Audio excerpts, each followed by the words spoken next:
The front doors of my BBQ restaurant swung open right in the middle of the busiest part of the evening. No call ahead, no booking, just a pack of HOA officials strolling in with two police officers, chuckling like they were arriving at some private celebration. They had no clue that the table they chose, surrounded by the scent of smoked meat and the hum of conversation, would mark the beginning of their biggest downfall. These were the same power-hungry types who bullied residents with absurd fines and fake rules, and now they'd left behind just the kind of evidence I needed to turn the tables.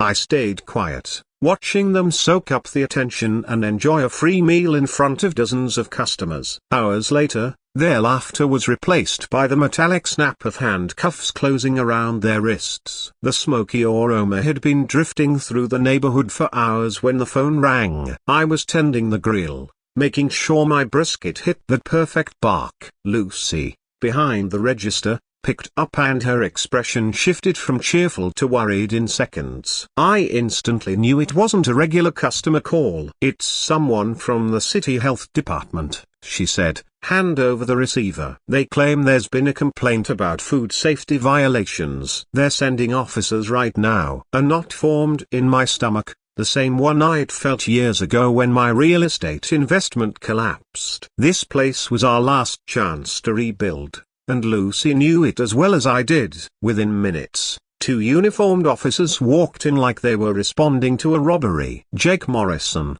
a broad-shouldered man with a permanent scowl, and Ryan Cole, younger but just as smug, didn't even glance at the health permits posted near the entrance. Instead, they headed straight for the best seat in the house, the corner booth with a full view of both the kitchen and dining room. "We'll conduct our investigation from here," Jake announced as if claiming territory. "Bring us the full menu and a couple of beers while we wait for the HO rep. Bill it to Ocean View Estates HO." I bit down so hard I could taste copper, remembering Lucy's words at our bankruptcy hearing. "This time we'll be smarter. This time we'll be ready." The officers behaved more like sports fans at a tailgate than professionals on duty, pointing at the priciest menu items, ordering my full rack of ribs, brisket platters, and grabbing beer from the display cooler without hesitation. My military training kicked in: document everything, stay calm, and let them dig their own graves. Soon enough, customers began whispering and watching. Then Clara Benson swept in like royalty, trailed by a jittery man in a cheap suit. Clara fit the image of an entitled HO president perfectly: a perfect hair, designer clothes, and a cold, calculating smile. Her companion, Tommy Rodriguez, the HO compliance officer, kept casting sharp glances toward my kitchen as if plotting something. Clara's gaze roamed over my restaurant, lingering on the windows facing the vacant lot next door. She whispered something to Jake, who nodded. "Mr. Miller," she began in that patronizing tone rich people use before delivering bad news, "we've received multiple complaints about your business violating community standards and possibly endangering public health. These officers will document any violations while I conduct my inspection." Tommy clutched a large briefcase close to his body, shifting in a way that revealed a glimpse of something plastic inside. Fortunately, I'd installed an 8-angle camera system months ago, covering every corner of the restaurant, including the so-called dead zones behind the kitchen. It was high definition, cloud-backed, and ready for moments like this. While Clara made a dramatic display of examining permits, and Tommy fidgeted with his bag, I spotted Chief Williams quietly seated in a corner booth. He looked like any other customer, but I recognized the watchful look in his eyes. When we made brief eye contact, he gave me a slight nod before going back to his meal, although I could tell he was taking in every detail. Tommy edged closer to my kitchen, and when he thought no one was watching, he cracked his bag open just enough to reveal a small plastic container that clearly wasn't part of an HO inspection kit. Clara carried on her loud, showy inspection, making sure all eyes were on her. Clara made a show of pacing toward the refrigeration units, sweeping her hand dramatically over spotless counters. Her voice boomed across the dining area, declaring exaggerated worries about temperature control and cross-contamination, her gestures big and theatrical, like she was conducting an orchestra of red tape and intimidation. Meanwhile, Tommy saw his opening. While I was taking orders from a table of regulars, he moved with the quiet precision of someone who had pulled stunts like this before, heading straight toward my kitchen. I kept my smile for the customers, but my eyes flicked to the small monitor behind the register, which displayed the feeds from all 8 of my security cameras. On screen, Tommy was closing in on the prep station where 3 plates of barbecue sat ready to be served. Just as I suspected, the real show was about to begin. Tommy looked around nervously before pulling a small plastic container from his bag. On the dead zone camera he didn't realize existed, I watched him carefully scatter what appeared to be dead flies and cockroaches across the food, arranging them as though they had landed naturally during preparation. He placed them strategically in the coleslaw and baked beans so they'd be impossible to miss during an inspection. The sabotage took less than 2 minutes. But my high-definition system caught every movement of his face, his hands, and the deliberate contamination of meals meant for paying customers. My fists clenched without thinking. I remembered Marcus Thompson's words during our last talk about loyalty and brotherhood, how I had saved his life overseas, and he'd always have my back. Lucy noticed the tension in my posture immediately, the way only a spouse of many years can, and leaned close enough to whisper, "You ready for this?" Still smiling for the dining room, I gave a short nod. 3 years of preparation had been leading to this moment. Every piece of planning, every camera installation, it was all about to pay off in ways Clara and her little crew couldn't imagine. I wanted to storm over and stop Tommy right there, but my military training reminded me of the value in patience. Yes, sometimes you have to let the enemy finish their move before you reveal your counterattack. Clara's endgame was obvious now. She was setting up for the discovery phase, timing it perfectly to make a public scene. Jake and Ryan kept pretending to do their jobs while devouring my ribs and brisket, completely unaware that their scheme was already being streamed live online. Their plan might have worked on another restaurant owner or someone without the background, the security know-how, or the grudge I carried against people who abused power to crush small businesses. But they had chosen the wrong person and the wrong day. Tommy returned to Clara's side with the smugness of someone who believed the mission was a success, giving her a subtle nod that didn't escape my notice. Clara immediately imped up her performance, announcing she needed to inspect the meals currently in preparation. Her tone carried that fake authority presidents rely on to intimidate people. "I need to see these plates right now," she said, striding toward the contaminated food with the certainty of someone who already knew what they'd find. Jake paused long enough to give her an approving glance before going back to his ribs, while Ryan shoveled the last of his brisket into his mouth.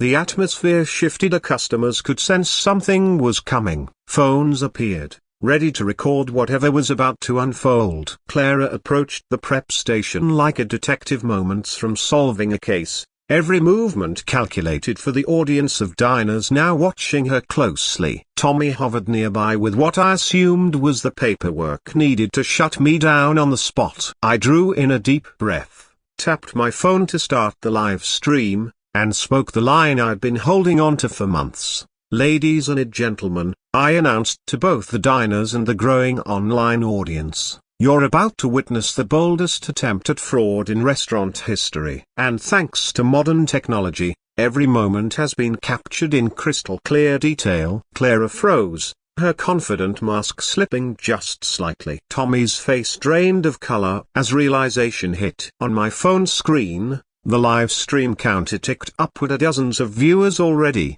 with the number climbing fast. Then Clara launched into her scripted act, gasping loudly and pointing at the plates so the entire room could hear and see. "This is disgusting," she shouted, lifting a forkful of coleslaw where a dead cockroach sat in plain view. Her voice dripped with feigned moral outrage, the kind of performance presidents perfect in front of their mirrors. Within minutes, the live stream had exploded to over 1,000 viewers. Comments poured in as people shared the link across every social platform, turning what was about to happen into a public spectacle I had been preparing for over 3 years. Jake and Ryan finally tore their attention away from their plates, feigning shock at Clara's discovery. Tommy clutched his paperwork, ready to shut my business down in an instant. But instead of the panic they expected, I walked calmly to the large flat-screen TV I usually reserved for sports nights, connected my phone, and brought up the security feed for everyone to see.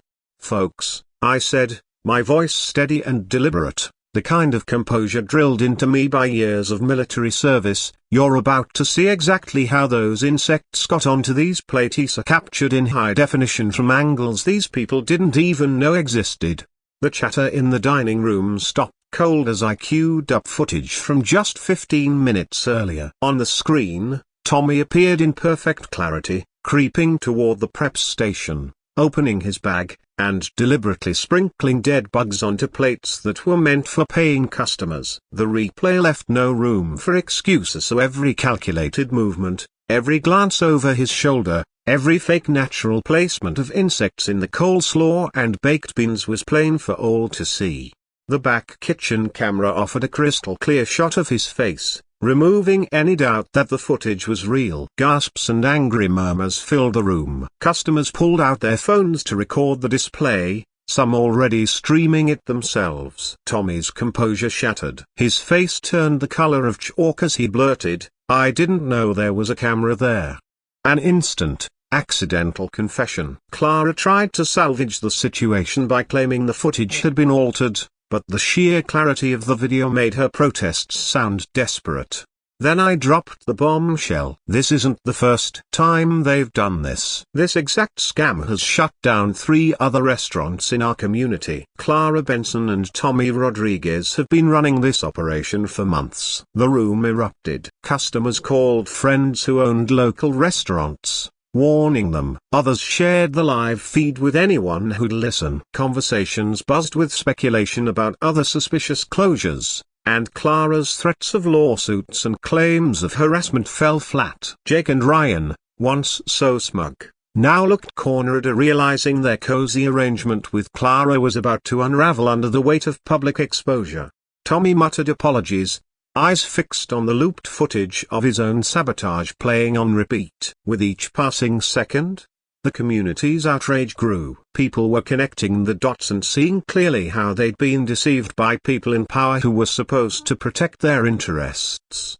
3 years ago, I lost everything because I trusted the wrong people, I told the crowd, my voice carrying across the tense room. But I learned. And I've been preparing for this day ever since. Lucy stepped to my side, her presence a reminder of every hardship we'd faced and survived. In the corner, Chief Williams rose from his booth, speaking quietly into what I recognized as a concealed microphone. That confirmed it. This wasn't just about my restaurant. This was part of something much bigger. The comments on the live stream were flying by, people demanding justice, sharing their own encounters with corrupt HOA officials. The viewer count kept climbing, pushing toward numbers none of us had anticipated. The growing audience made it impossible for this showdown to be swept under the rug. Clara's polished mask of authority cracked completely as the truth unraveled before thousands watching online, each frame of evidence stripping away her carefully built Section 8.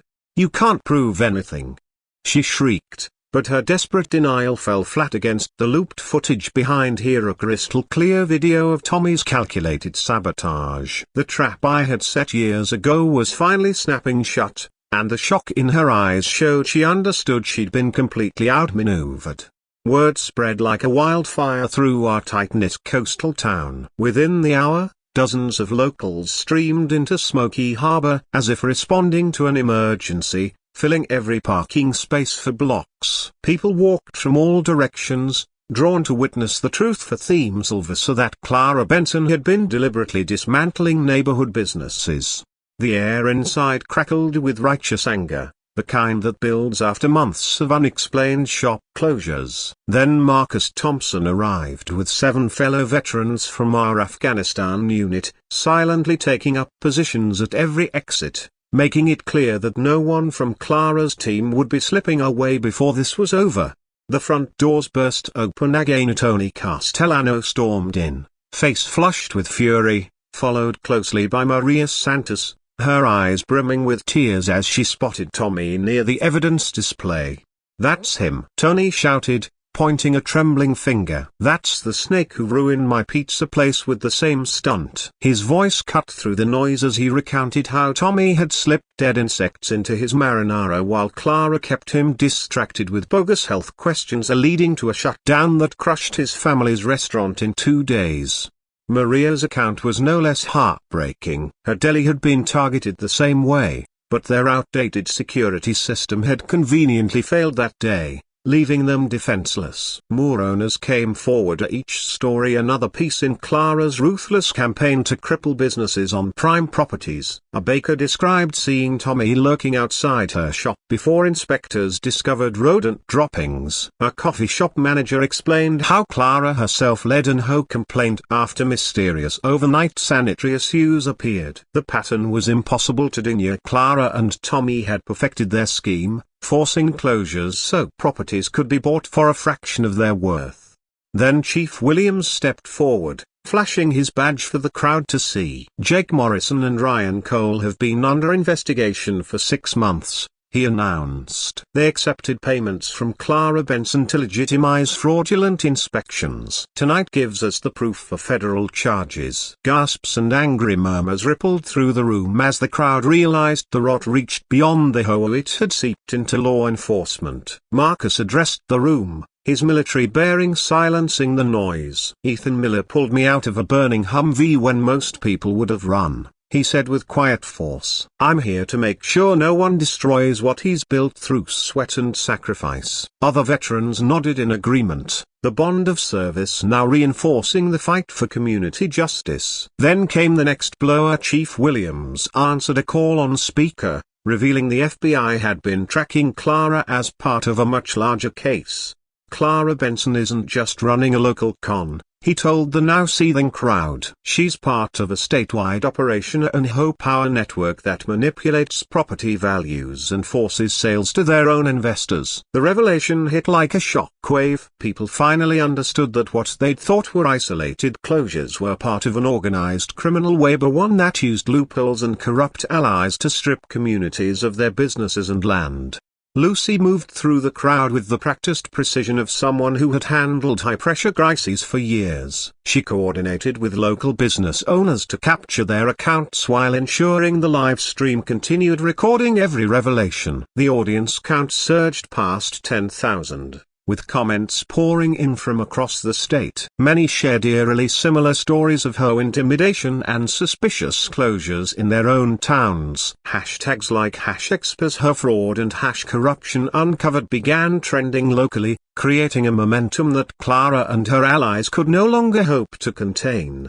Tommy's composure shattered as more victims identified him. The smugness he'd worn earlier was replaced by raw panic. "She made me do it," he suddenly shouted, tears streaming as he jabbed a trembling finger toward Clara. He claimed she told him it was just business, say that the targeted owners were obstacles to community development. His confession locked in the last piece of evidence Chief Williams needed. Tommy went on to describe in detail how Clara had recruited him to plant incriminating material in restaurants while she handled the paperwork and coordinated with corrupt officers. The atmosphere in Smoky Harbor shifted from a typical Friday night bustle to a charged town hall, with residents lining up to share their own stories. Each account added weight to the growing mountain of proof. That's when Richard Kane, Clara's HOA attorney, pushed through the crowd, clutching legal documents and barking threats of lawsuits. Unfortunately for him, his grand entrance was being broadcast live to thousands of viewers, many of whom were already calling for his investigation. The metallic click of handcuffs rang out as Chief Williams arrested Jake Morrison and Ryan Cole. Their arrogance drained away instantly, replaced by pale shock. The live viewer count skyrocketed past 15,000 as people across social media shared clips and demanded swift justice. Jake tried to project authority, but the cuffs made it clear the game was over. Ryan scanned for an escape route, but Marcus and his fellow veterans had every exit locked down. Clara's panic deepened as her shield of police protection crumbled. She tried to push her way toward the door, but Marcus stepped in, his voice steady and unshakable. "Mom, I think you should stay and explain yourself to the people whose lives you've destroyed." Clara's carefully polished appearance was unraveling, her makeup streaked, hair coming loose as the live stream immortalized her public fall from power. Richard Kane's bluster about my client's rights landed with all the force of a wet paper bag. The audience had just spent over an hour watching irrefutable footage of Clara orchestrating sabotage, while her accomplices were being hauled away in the background. His threats of defamation suits drew more eye rolls than fear. Then came the third bombshell. Chief Williams answered a call on speakerphone, now the voice of a federal agent filling the room. The FBI, it turned out, had been tracking Clara for half a year as part of Operation Clean Sweep, a multi-state investigation into HOA abuse and real estate fraud. Clara wasn't just running a local con, she was a central figure in a criminal network that weaponized HOA authority to depress property values and force distressed sales to insider investors. Gasps rippled through the crowd as the scale of the scheme became clear. Chief Williams laid it bare. Over the last year and a half, Clara had dismantled 12 local businesses, each sitting on prime land that could be scooped up for pennies after bankruptcy. The strategy was devastatingly effective, using real health inspections as camouflage for planted evidence, while bribed officers created airtight reports that crushed any hope of appeal. Survivors of her early attacks faced escalating pressure until they, too, went under. Years of bogus noise complaints, fabricated parking violations, and trumped-up zoning disputes had been Clara's go-to weapons, wearing down business owners until they either sold their properties for a fraction of their value or simply walked away in defeat. Tommy's total mental breakdown became the prosecution's greatest asset. Through tears, he explained in detail how Clara had recruited and trained him, convincing him they were serving the public by removing low-quality businesses. But in reality, as he sobbed out to the crowd, all they were doing was paving the way for her real estate company to scoop up prime properties for next to nothing. His testimony was damning. Maps of targeted locations, profit forecasts for each forced closure, and redevelopment plans left no doubt about her intentions. Then came another blow. Chief Williams revealed that Richard Kane himself was a target of the same federal probe, accused of drafting fraudulent legal paperwork and using his position as her attorney to strong-arm owners into accepting unfair settlements. The confident threats Richard had been spouting moments earlier now rang hollow, especially as it became clear that his communications had been intercepted and his role in the conspiracy thoroughly documented. When he tried to make a quiet exit, Marcus calmly stepped into his path and suggested, with unwavering politeness, that he stay and answer some questions.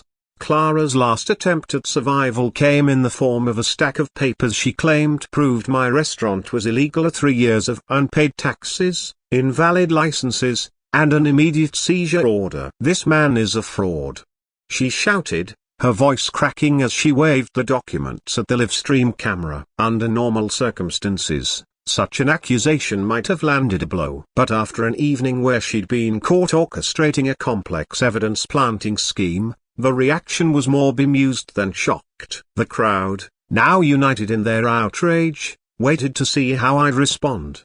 By now, the energy in the room was electric, of veterans, retirees, young families, and lifelong residents all stood shoulder to shoulder, a living reminder of why Lucy and I had chosen this town after losing everything 3 years ago. The live chat feed was exploding with viewers across the state sharing their own home nightmare stories, demanding justice for small business owners everywhere. Clara's crumbling empire of corruption was on full display, and everyone knew the end was close. Still, her accusation hung in the air like a final, desperate curse. I felt a familiar knot in my stomach, the same one from years ago when weaponized paperwork had been used to destroy innocent lives. For a moment, I saw a doubt flicker in a few faces. What Clara didn't realize was that she had just handed me the perfect weapon to finish her off. "That's interesting paperwork you've got there, Clara," I said evenly, pulling out my phone and opening my secure cloud storage. "Because I have the original tax receipts, licenses, and property deeds right here proving every word you just said is a lie. The audience watched live as I projected authentic IRS records showing my taxes had been paid in full, valid licenses, and official deeds of evidence that completely demolished her forged documents. Clara's face drained of color as the truth hit her, the weight of her final failed gambit pressing down hard. The crowd's brief uncertainty transformed into fresh outrage, now fueled by the revelation that she'd stooped to outright document forgery. Chief Williams stepped forward, taking the papers from her hands and immediately recognizing them as the same type of fakes tied to her larger real estate scam, proof that her entire operation had been built on a foundation of lies. The forged tax liens matched the same fraudulent paperwork that had been used to target other business owners across the state. Chief Williams confirmed it on the spot, announcing to the crowd and live stream viewers that these were counterfeit documents created using stolen IRS letterhead and forged signature as evidence that had already been linked to multiple ongoing fraud cases. This revelation added federal document fraud to Clara's growing list of charges, ensuring that her legal troubles now stretched far beyond simple code violations. At that moment, Agent Maria Santos from the FBI stepped into the room, credentials in hand, the crowd instinctively parting to let her through as if justice itself had arrived. "Mr. Miller," she said loudly enough for every person present and watching online to hear, "thank you for your cooperation over the past 3 months in helping us build our case against this criminal network." Gasps rippled through the room. People realized that tonight's confrontation wasn't a lucky break, it was the culmination of a carefully coordinated federal operation. The biggest twist came when Agent Santos revealed that I had been working undercover with the FBI since January, after federal investigators identified my restaurant as Clara's next target.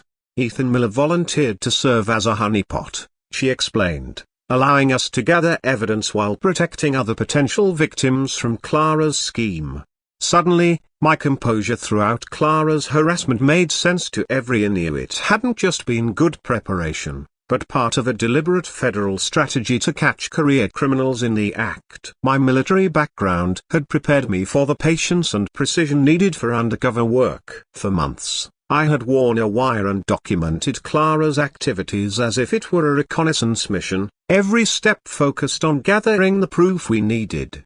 Lucy had been my ideal partner, using her marketing expertise to grow our online presence and set up the live streaming capabilities that turned this into a public reckoning on HOA corruption. The high-definition camera system wasn't just a precaution, it had been installed specifically to capture footage admissible in federal court. Clara's entire operation unraveled as Agent Santos laid out the full scope of charges: conspiracy to commit fraud, forging official documents, bribing public officials, and engaging in what she called systematic economic terrorism against small businesses. The live stream's audience count surged past 50,000 as news outlets picked up the feed, broadcasting clips to a far wider public. Clara's polished Fatilda Section 8 as a respectable community leader was being obliterated in real time, replaced by the truther that she had spent years destroying livelihoods for her own financial gain. Then came the final blow. The property Clara had been after wasn't just a modest restaurant location. It included a private harbor access road valued at over $3 million, making her crimes far more serious than even her co-conspirators realized. Agent Santos explained that Clara's scheme was about seizing one of the most valuable commercial access points on the coast through fraud and intimidation, elevating her offenses from local harassment to large-scale real estate fraud with implications for regional commerce.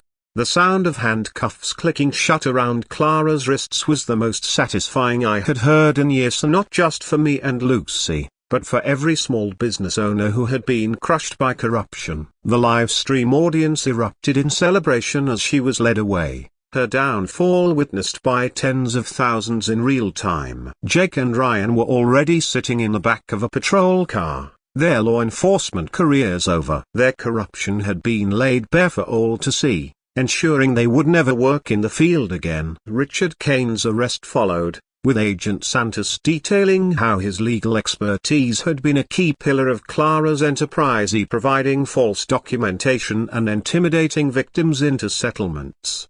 Even Tommy was taken into custody, though his cooperation with investigators would likely earn him a lighter sentence compared to the others who had masterminded the criminal network. The cameras kept rolling as all four were transported to federal detention, marking the end of their grip on the community. The live stream brought a sense of closure for thousands of viewers who had been emotionally invested in seeing justice prevail. Smoky Harbor erupted in celebration, carrying an energy that felt like a mix of New Year's Eve and Independence Day. Residents who had endured years of Clara's intimidation finally found a safe space to release their long-buried frustration. Marcus and his team of veterans kept the peace with practiced discipline, ensuring that the night's energy remained celebratory rather than chaotic. Looking out over the crowd of neighbors, loyal customers, and fellow business owners who had stood by us during this ordeal, I felt the same deep sense of unity that had carried me through my military years and helped Lucy and me survive our toughest financial battles. The celebration carried on late into the night, with locals sharing personal accounts of HOA harassment and corrupt tactics. What began as a night of justice naturally evolved into an impromptu support group for those who had long felt powerless against systemic abuse. Not long after the arrests, Agent Santos returned and handed me a federal reward check for $150,000. She explained that my cooperation had helped dismantle a criminal network operating across 7 states, one that had defrauded hundreds of small business owners out of millions. That check represented more than money. It was proof that every sleepless night, every moment of financial fear Lucy and I had endured during our bankruptcy years, had been worth it. The live stream transformed into a virtual town hall, with viewers nationwide sharing their own HOA nightmares and demanding accountability for those who misuse authority. By morning, national networks were running footage of Clara's arrest and Tommy's confession as prime examples of corruption disguised as local governance. The hashtag #HoCorruption exposed spread across social media, prompting politicians and law enforcement agencies to announce investigations into similar schemes. Lucy's vital role in the operation became widely recognized when Agent Santos publicly credited her marketing expertise as key to exposing Clara's tactics. Mrs. Miller created the perfect digital trap, Santos told the crowd, explaining how Lucy had used social media analytics to predict Clara's moves with near precision. That strategy gave the FBI the exact timing needed to catch her red-handed. Lucy's slight blush at the praise couldn't hide the pride in her eyes, as she knew her skills had been just as important as my military training in bringing down a criminal network. As the reality of what we'd accomplished settled in, Santos explained that the investigation's ripple effects could lead to significant changes across the country. Our small coastal town had inadvertently become the center of a national fight against HOA corruption, providing evidence that could set new legal precedents. This case might even spur federal legislation to protect small business owners and limit unchecked HOA authority. When the crowd began thinning, Marcus pulled me aside for a private word. "You saved my life in Afghanistan," he said quietly. "Tonight, I got to return the favor by helping you save your business and your community. That's what brotherhood is." His words meant more to me than any media coverage or reward check. The transformation of my restaurant into a symbol of defiance against corruption had happened so gradually, I hadn't fully recognized it until that night when hundreds came together to watch justice unfold before their eyes. The high-definition camera system that had caught Tommy in the act would remain in place as a lasting safeguard, a reminder that transparency and documentation are the strongest shields against abuse of power. Santos suggested that other small businesses consider installing similar security setups, forming a protective network that would make it far harder for corrupt officials to operate in the shadows. The impact of exposing Clara's crimes reached beyond my restaurant. City officials soon announced a full audit of all HOA actions and business license revocations from the past 2 years. Any property taken under false pretenses or businesses shut down illegally would now have the opportunity for reinstatement. The city agreed to provide compensation and recovery assistance, creating a victim support fund sourced from assets seized from Clara's real estate empire. Tony's Pizza Place and Maria's Deli were among the first to receive help, giving them a chance to reopen and reclaim what had been stolen through years of fraud and corruption. The media buzz from our live stream brought an unexpected bonus. The Food Network called the next morning, eager to feature Smoky Harbor in a special episode highlighting restaurants that overcame adversity through community solidarity. The exposure promised to bring travelers and food lovers from across the country, eager to taste our BBQ and hear the tale of how a small-town business stood up to corruption using modern tools and old-fashioned grit. Lucy wasted no time planning marketing strategies to handle the influx while keeping the warm, welcoming spirit that had made our restaurant a hub for neighbors and veterans alike. 2 weeks later, the biggest surprise arrived. A homeowners association from another state reached out to discuss a possible business partnership, clearly unaware that my restaurant's fame came from dismantling an operation just like theirs.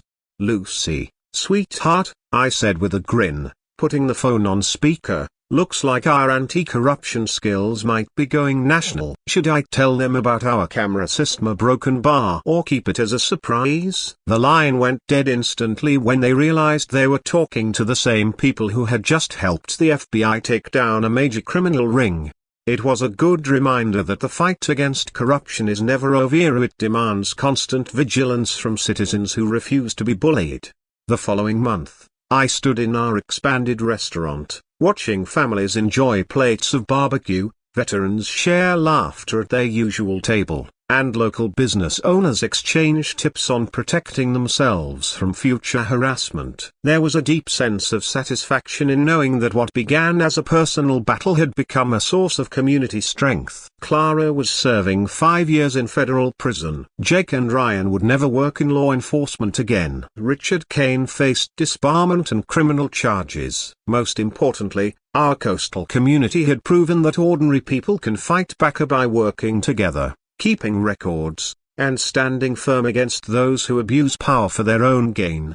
Now I ask you, if you were in my shoes, would you have waited patiently while they dug their own grave, or would you have confronted them head-on? Would you choose forgiveness, or seek justice, when corrupt officials destroyed your business and threatened your family? Who do you think deserved the harshest punishment? A Clara for masterminding the plot, the crooked cops for betraying their oath, Tommy for tampering with the food, or the lawyer who backed it all with forged paperwork?